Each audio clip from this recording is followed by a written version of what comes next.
Hello दोस्तों, स्वागत है आप सभी का स्लीपी क्लासेस में। दोस्तों, मेंस अ डे इनिशिएटिव में आपका एक और बार स्वागत है। हर साल ये इनिशिएटिव आता है, फ्री इनिशिएटिव रहता है जहां पर हम मेंस का एक सवाल हर रोज़ डिस्कस करते हैं। दोस्तों, इस बार जो मेंस का इनिशिएटिव है वो एक और जो चीज़ इसमें खास है वो क्या है कि शेड्यूल के साथ है कि आपको डेली शेड्यूल दिया गया है कि कौन सा सब्जेक्ट कब डिस्कस होगा। पैरेलली दोस्तों, ये तो है एक फ्री इनिशिएटिव, कहलाता है मैड। अगर आप चाहते हैं और चीज़ों के बारे में और ज़्यादा क्वेश्चन सॉल्व करना मेंस के, जहां पर 5 या 6 सवाल हर रोज़ डिस्कस हो रहे हैं, आप हमारा मेंस का क्रैश कोर्स भी ज्वाइन कर सकते हैं और टेस्ट सीरीज़ भी ज्वाइन कर सकते हैं। दोस्तों, ये सभी कुछ हमारी वेबसाइट sleepyclasses.com पर अवेलेबल है। अगर आप मेंस दे रहे हैं और थोड़ा सीरियस अटेम्प्ट देना चाहते हैं, डेफिनेटली ज्वाइन कीजिए। बहुत ही कॉस्ट इफेक्टिव तरह से आपके लिए हम बेस्ट कंटेंट अवेलेबल करवा रहे हैं। तो चलिए दोस्तों, देखते हैं आज का सवाल। दोस्तों, मेंस का आंसर डिस्कस करने से पहले आपको बता दें कि जीएस मेंस की आंसर राइटिंग का हमारा बैच शुरू हो गया है। 108 डेज का ये बैच है, राइट। 108 डेज में 108 क्वेश्चंस आएंगे, रोज का एक क्वेश्चन आएगा और एक नया सब्जेक्ट डील के करेंगे। हर रोज एक डिफरेंट सब्जेक्ट से क्वेश्चन आएगा एंड आपको उसका आंसर लिखना है, हमें भेजना है, उसको हम चेक करेंगे, उस पर फीडबैक देंगे, आपको वो करेक्टेड आंसर कॉपी भेजेंगे, उसका एक वीडियो सॉल्यूशन प्रोवाइड करेंगे और ये सब कुछ चलेगा एक सेट स्केड्यूल के अकॉर्डिंग। गिवन डे का आपको कैलेंडर मिल जाएगा कि किस दिन कौन सा क्वेश्चन आना है एंड उसी स्केड्यूल के अकॉर्डिंग ही आपको क्वेश्चंस आएंगे और आपने आंसर लिखने होंगे। ऑब्जेक्टिव क्या है कि आप में राइटिंग की एक हैबिट लेके आनी, एक डिसिप्लिन लेके आना कि रोज आप एटलीस्ट एक आंसर लिख रहे हैं अपने मेंस के लिए, राइट। इसमें evaluation, PDF of the model answer and video solution of the model answer भी आपको मिलेगा। अगर आपको इसके बारे में और इन्फॉर्मेशन चाहिए, आप हमारी वेबसाइट www.sleepyclasses.com पे जाइए। वहाँ पे आपको ये एक बैनर मिलेगा, बैनर पे क्लिक कीजिए और आपको हमारे इस पूरे कोर्स की इन्फॉर्मेशन यहाँ पे मिल जाएगी। स्केड्यूल यहाँ पे आपको लगा हुआ मिल जाएगा। ये जो है ऑर्डर सेम रहेगा, ऑर्डर में कोई डिफरेंस नहीं है। जहाँ तक डेट्स का सवाल है, डेट्स आपके इस मेंस आंसर राइटिंग बैच 1 के अकॉर्डिंग लगी होंगी, राइट। कॉस्ट है इसकी 10,000 including all government taxes of GST, right. तो ये मेंस आंसर राइटिंग बैच। चलिए देखते हैं आज का सवाल अब। Hi everyone, welcome to sleepy classes. स्वागत है आप सबका मेंस अ डे इनिशिएटिव में, जिसको हम मैड के नाम से भी जानते हैं। हर रोज़ हम इस इनिशिएटिव में एक क्वेश्चन डिस्कस करते हैं डिटेल में। आज का जो हमारा क्वेश्चन है वो सिक्योरिटी इश्यूज से रिलेटेड है। आई वुड सजेस्ट कि आप क्वेश्चन पढ़ लीजिए and then you can pause the video, you can write your own answer and then you can come back to the video for the model answer. देखो, जो model answer है वो सिर्फ एक आपको एक दिशा दिखा सकता है। It is not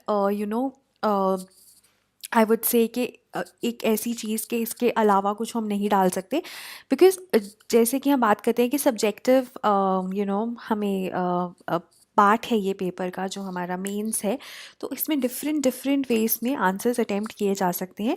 one such attempt has been made in this video, right? So the question is, after the recent escalation of the Sino-Indian conflict, do you think India should increase its military budget? Critically analyze.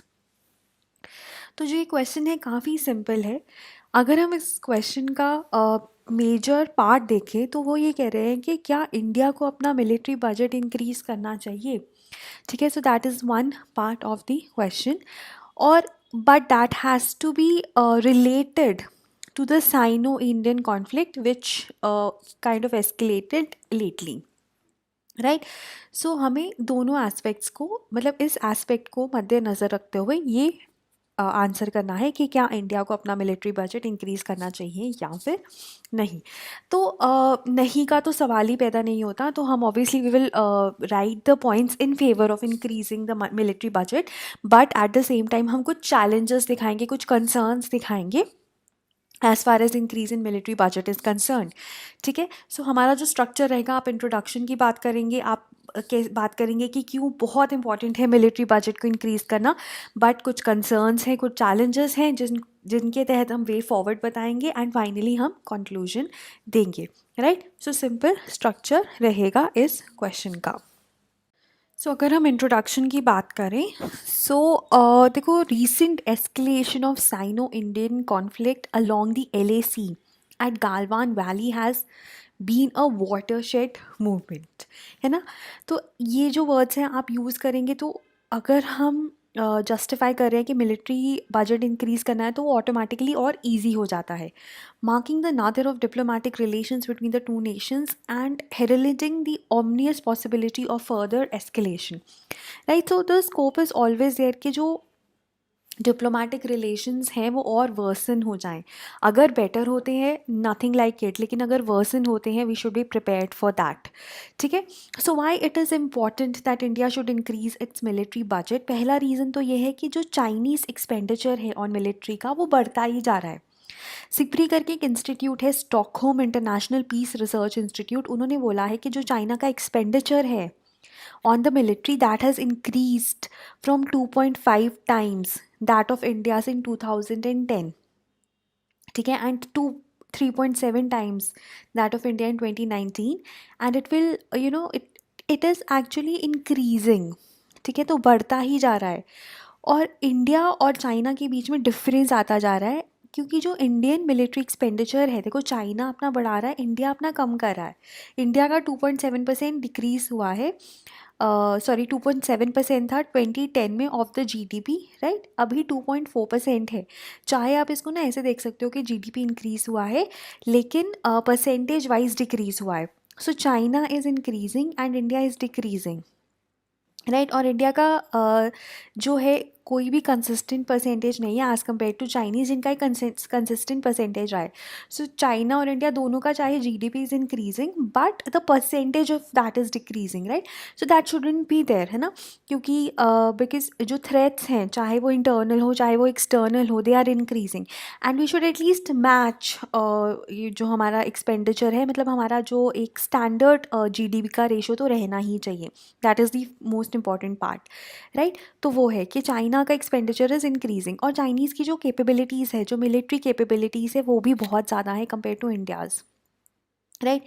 Then India का जो defence expenditure है वो काफ़ी ज़्यादा कम है, it is very low compare to the even the other parts of the world, ठीक है।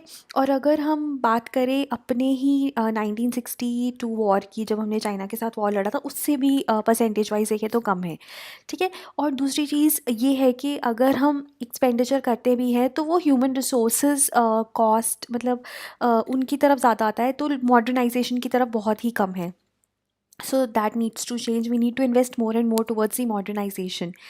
And skirmishes might increase in future, ठीक है। दूसरे पार्ट से भी थ्रेट्स हैं, जैसे अगर हम चाइना के साथ बात करें कि चाइना के साथ एस्केलेट हो जाएगा, so it's just not that China के साथ एस्केलेट होगा, हमें पाकिस्तान के साथ जो हमारा बॉर्डर है उससे भी प्रोटेक्ट करना है।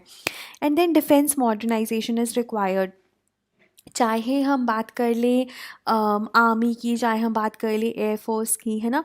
All of that, all of the quarters of defence they require funds.